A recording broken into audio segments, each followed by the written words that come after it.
দিয়েছি, নারকেল কোড়া নিয়েছি, আর হচ্ছে খেজুর কেটে নিয়েছি। আর এদিকে আমি ভিজে সুজিটা ভেজে নিচ্ছি।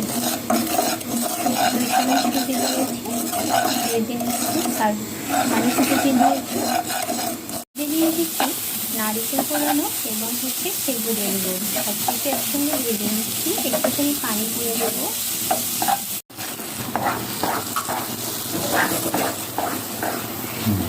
পুর তৈরি করে নিচ্ছি। পুরটা রেডি হয়ে গিয়েছে। আর একটু শক্ত হবে,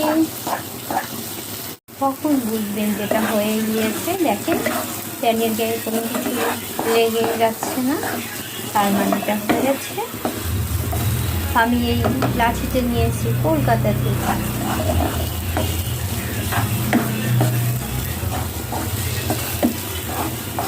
হয়েছে।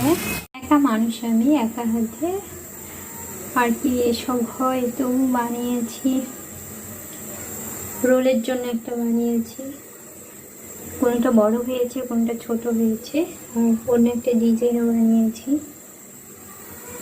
এখন এগুলো ভাপিয়ে নেব। এটা আমি ভাপে বসিয়ে দিয়েছি, যেহেতু ভাপা পুলি, সিদ্ধ পুলি। এখন 5 মিনিট রেখে দেবো।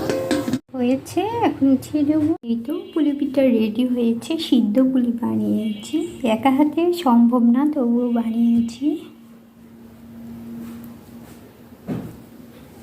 অনেক মজা হয়েছে। আমরা 1 প্লেট খেয়ে ফেলেছি, আবার 1 প্লেট উঠে নিয়ে এসেছি।